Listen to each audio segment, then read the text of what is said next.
Now, what role do you play in supporting the prospects you recruit for dealership clients to keep them adhered to the dealership? Because that's an important factor too, retention. Yeah, I try to Always. play every position. I do. I mean, I wasn't a catcher. I wasn't. But I try to play every position. And I guess what I mean by that in the car business term is, you know, uh, we screen them, and then I train them if it's sales. And then after I leave a dealership, I always tell my graduates, my job is just beginning.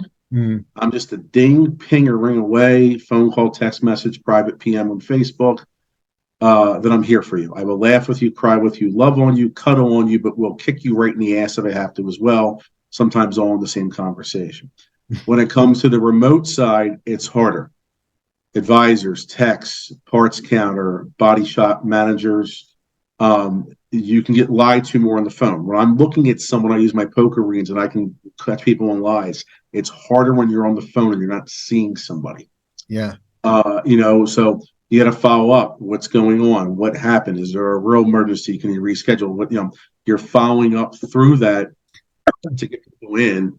And then when they do get onboarded, you have these dealer groups that are so large that they're on their HR departments multiple states away. You have to hold hands to make sure they don't back out, and also hold the hand of the HR department to do their job and get the background over and drug test, and then go back to the applicant. Did you pee in a cup yet? Did you do this? Hit the background check. I didn't Oh, get the email. Check your spam. Check your junk. Check your spam. Check your junk. You're going through this type of thing. And you send it again. Then you call the service manager.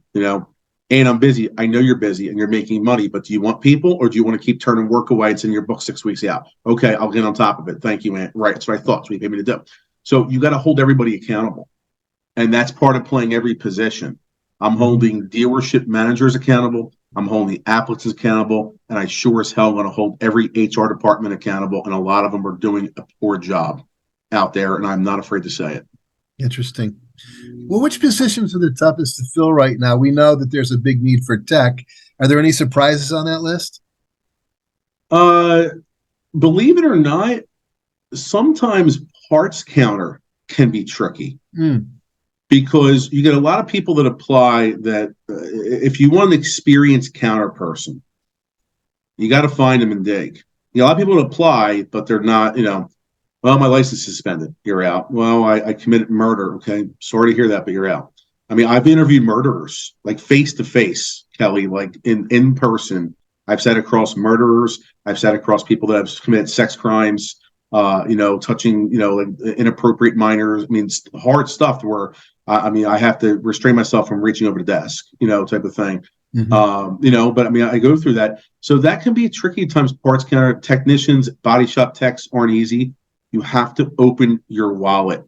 Some of the A techs across the country are so underpaid, and some dealers are passing on people. If you want the good techs, you have to pay them. A technicians should be getting paid $38 to $50 flat rate, depending on the area of the country.